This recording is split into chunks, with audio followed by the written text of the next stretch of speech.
சிறகடிக்க ஆசை இன்னைக்கு எபிசோட்ல மீனா முத்துக்காக வித்யா கிட்டேயும் மனோஜ் கிட்டேயும் சண்டை போடுறாங்க. அவருக்கு முதுகுற குத்துற பழக்கம்லாம் கிடையாது, எதா இருந்தாலும் முகத்துக்கு நேராக பேசிடுவாரு. அவர் எதுக்கு இந்த மாதிரி லெட்டர்லாம் அனுப்பணும் அப்படின்னு கேட்குறாங்க. அதுக்கு மனோஜ் முத்து மட்டும்தான் இந்த மாதிரி வேலைலாம் செய்வான், அவனை தவிர வேற யாரும் செய்ய போறா அப்படின்னு சொல்றாரு. விஜயாவும் மனோஜ்க்கு சப்போர்ட் பண்றாங்க. அதுக்கு விஜயா சொல்றாங்க, நீ வீட்டை விட்டு வெளியில போங்க அப்படின்னுட்டு, இங்க இருந்தீங்கன்னா மனோஜோட உயிருக்கு ஏதாவது ஆயிடும் அப்படின்றாங்க. அதுக்கு மீனா, நாங்கள் எதுக்கு போகணும், இது எனக்கும் தானே வீடு அப்படின்னு கேட்குறாங்க. ஓ, நீ அவ்வளோ பேச ஆரம்பிக்கிறியா அப்படின்னு விஜயா கோவப்படுறாங்க. ஆமாம், வீண் பழி ஏற்றுக்கிட்டு நாங்கள் இந்த வீட்டை விட்டு போக முடியாது அப்படின்னு மீனா சொல்லிடுறாங்க. இவகிட்ட எதுக்கடா பேசணும், நீ முத்துக்கு ஃபோன் பண்ணு அப்படின்னு விஜயா மனோஜ் கிட்ட சொல்கிறாங்க. முத்து கால் பண்ண போனதுக்கு வேணாம், கால் பண்ணாதீங்க அப்படின்னு சொல்லிட்டு மீனா சொல்கிறாங்க. ஏன்னு கேட்குறாங்க. நேராக வந்தால் அவர் உங்களை தான் போட்டு அடிப்பார், பரவாயில்லையா அப்படின்னு கேட்குறாங்க. அதுக்கு மனோஜும் கொஞ்சம் தயங்குறாரு. சரி, நானே போய் அவரை நேரில் கூப்பிட்டு வரேன் அப்படின்னு மீனா சொல்கிறாங்க. ஏன் நீ ஃபோன் பண்ண வேண்டியது தானே, எதுக்கு நீ போய் நேரில் கூப்பிடணும் அப்படின்னு விஜயா கேட்குறாங்க. நான் நேரில் போனேன்னா பொறுமையாக எடுத்து சொல்லி கூட்டிகிட்டு வருவேன், நான் ஃபோனில் சொன்னேன்னா நேராக வந்து அவர் மனோஜ் தான் போட்டு அடிப்பார் அப்படின்னு மீனா சொல்கிறாங்க. சரின்னு சொல்லிட்டு அண்ணாமலை நானும் கூட வரேன்னு சொல்கிறாரு. வேணான்னு சொல்லிட்டு மீனா கிளம்புறாங்க. மீனா கேட்டுக்கு வெளியில் வரும்போது கரெக்டாக முத்து வராரு. முத்து வந்து மீனா கிட்ட விளையாட்டாக பேசிகிட்டு இருக்காரு. அப்போ சொல்கிறாங்க, நம்ம இந்த வீட்டை விட்டு வெளியில் போக வேண்டிய நிலைமையில இருக்கும், அந்த மாதிரி மேலே பஞ்சாயத்து நடக்குது, நீங்கள் தான் அந்த லெட்ரு போட்டதா சொல்லிட்டு மனோஜ் சொல்கிறாரு. மனோஜ்க்கு ஏதோ லெட்ரு வந்து தான், அதில் வந்து அம்மாவுக்கு ஹார்ட் அட்டாக் வரும், நீ தற்கொலை பண்ணிப்பெல்லாம் இருந்துச்சான் அப்படின்னு சொல்லிட்டு மீனா லெட்டரை பற்றி சொல்கிறாங்க. முத்து உடனே கோவப்பட்டு உள்ளே போகிறாரு. மீனாவும் எவ்வளவோ சொல்கிறாங்க, ஆனால் முத்து நேராக போய் மனோஜை அடிக்கிறாரு. அப்புறம் அண்ணாமலை கத்துறாரு. அண்ணாமலை கத்துனதும் முத்து வந்து அமைதியாயிடுறாரு. அப்போ சொல்கிறாரு, நான் ஏன்ப்பா இந்த மாதிரிலாம் செய்ய போகிறேன், எனக்கு இந்த வேலை தேவையா அப்படின்னு சொல்கிறாரு. உடனே மனோஜ் அவர் கூட இருக்க பாடி கார்டை கூப்பிட்டு முத்து அடிக்க சொல்கிறாரு.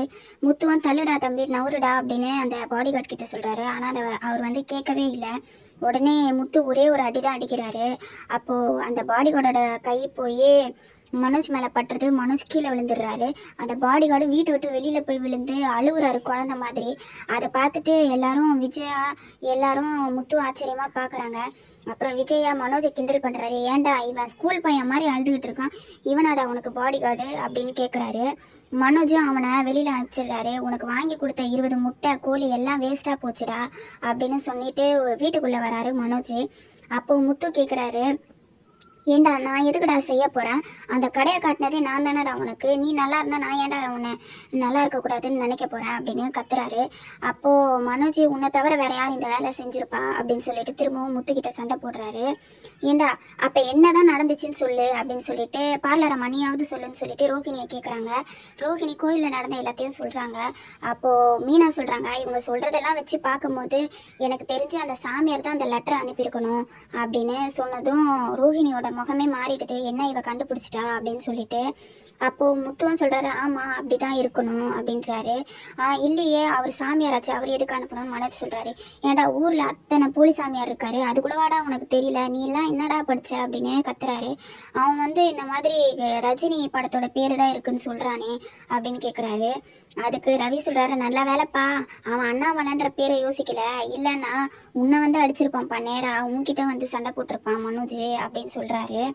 அதுக்கப்புறம் அவங்க பேசிகிட்டு இருக்கும்போது முத்து சொல்கிறாரு, அவன் வந்து ஏதோ ஒன்று வச்சு உன்னை மிரட்டுறானா, நீ ஏதாவது தப்பு பண்ணியிருக்கலாம்ல அப்படின்னு மனோஜை கேட்குறாரு. நான் என்னடா தப்பு பண்ணேன் அப்படின்னு மனோஜ் சொன்னதும், நீ பண்ணாத தப்பாடா, இந்த வீட்டில் நீ பண்ணாத தப்பு ஏதாவது இருக்கா அப்படின்னு கேட்குறாங்க.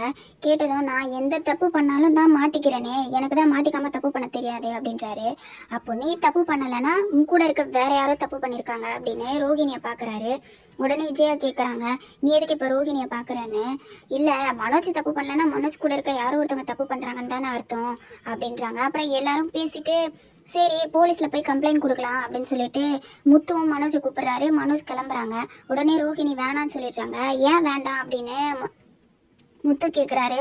அதுக்கு ரோஹிணி, இல்லை போலீஸ்லாம் வந்துட்டு வேலை செய்கிற இடத்துல வந்தாக்கா பிஸ்னஸ் தான் கெட்டு போயிடும் அப்படின்றாங்க. விஜயாவும் ஆமாம், இந்த மாதிரி போலீஸ்லாம் ஷோரூமுக்கு வந்தாக்கா பிஸ்னஸ் கெட்டு போயிடும், அப்போ ஏதோ பிரச்சனை நடக்குதுன்னு தான் பார்க்குறவங்களாம் நினைப்பாங்க, அதனால் வேண்டாம் அப்படின்றாங்க.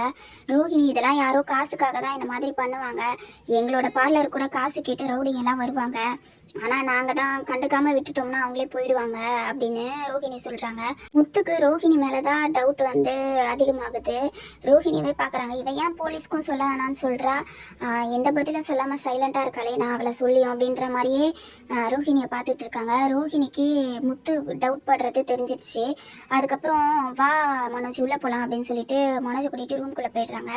ஆனால் வாசலில் நின்றுட்டு கேட்குறாங்க முத்துவும் மீனாவும் என்ன பேசுகிறாங்கன்னு. அதுக்கு முத்து சொல்கிறாரு, இது ஏதோ தப்பு நடக்குது மீனா அப்படின்றாரு. மீனா சொல்கிறாங்க, உங்கள் மேலே தான் பழி இல்லைன்னு ஆயிடுச்சுல, நீங்கள் தப்பு பண்ணலன்னு ஆயிடுச்சுல, நமக்கு என்ன வந்தது இதில் அப்படின்னு கேட்குறாங்க. கிடையாது, என் மேலே பழி போட்டான்ல, அந்த லெட்டர் போட்டவன் உண்மையாகவே யாருன்னு நான் கண்டுபிடிக்கிறேன். இப்போ தான் யார் என்ன பண்ணுறா எதுக்காக பண்ணுறான்னு எல்லா விஷயமும் தெரியும். எனக்கு என்னமோ ரோஹிணி மேலே தான் டவுட்டாக இருக்குன்ற மாதிரியே முத்து சொல்கிறாரு. இதெல்லாம் ரோஹிணி வாசலில் நின்று கேட்டுட்டு இருக்காங்க. கேட்டுட்டு அவங்களும் என்ன பண்ணுறதுன்னு தெரியாமல் முழிக்கிறாங்க. மாட்டிக்க போகிறோன்னு அவங்களுக்கு நல்லாவே தெரிஞ்சிருச்சு.